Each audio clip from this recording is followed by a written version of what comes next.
बिस्मिल्लाहिर्रहमानिर्रहीम। नाज़रीन अस्सलाम वालेकुम। उम्मीद करता हूँ आप सब खैरियत से होंगे।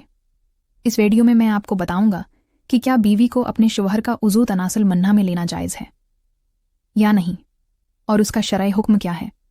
अव्वल शख्स के बारे में अक्सर सवालात आते रहते हैं, लेकिन बहुत से लोग उसके बारे में बात करने से कतराते हैं और उसे एक नागवार बात समझते हैं। लेकिन हकीकत ये है कि हकीकी दुनिया में रहने वाले जानते हैं कि इस मौजू पर बहस करना कितना ज़रूरी है। इसलिए मैंने सोचा कि क्यों ना इसके बारे में बात की जाए।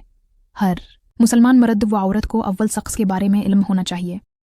इस्लाम में मियाँ बीवी के दरमियान जिनसी ताल्लुकात की इजाज़त है, और ये शर्त है कि शौहर और बीवी के दरमियान जिनसी ताल्लुकात को शरअन जायज़ करार दिया जाए, और ये शर्त है कि वो शरई हद के अंदर हो। मुख्तलिफ तरीक़ों से ताल्लुकात इस्तवार करें, लेकिन शरीयत ने मर्द के उज़ू तनासुल की भी कुछ पाबंदियाँ मुकर्रर की हैं। अहम बात यह है कि जो ज़बान अल्लाह का नाम ले और नबी करीम सल्लल्लाहु अलैहि वसल्लम पर दरूद भेजे और कुरान की तलावत करने वाला मुन्ना किसी नापाक काम के लिए इस्तेमाल न किया जाए। इसलिए मियाँ बीवी को चाहिए कि वो मुबाशरत करें, ख्वाह वो लेटे हुए हों या बैठकर। हम किसी दूसरे तरीके से हम बस्तर हो सकते हैं, लेकिन हम किसी दूसरे तरीके से जिनसी ताल्लुकात कायम कर सकते हैं।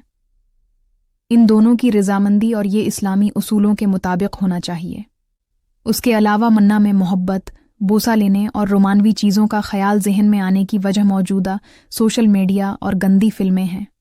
इसलिए हर मर्द, औरत और हर मियाँ बीवी को फहश बातों से बचना चाहिए, क्योंकि ये गलत चीज़ें लोगों के ख्यालात को गलत रास्ते पर ले जाती हैं। मियाँ बीवी को शरीयत में बयान करदा मुबाह जिनसी अमाल, मुख्तलिफ मकामात, बोस व कुनार वगैरह पर अमल करना चाहिए और एक दूसरे को गलत तरीके से जिनसी लज्जत नहीं देनी चाहिए। लिहाजा इस वीडियो का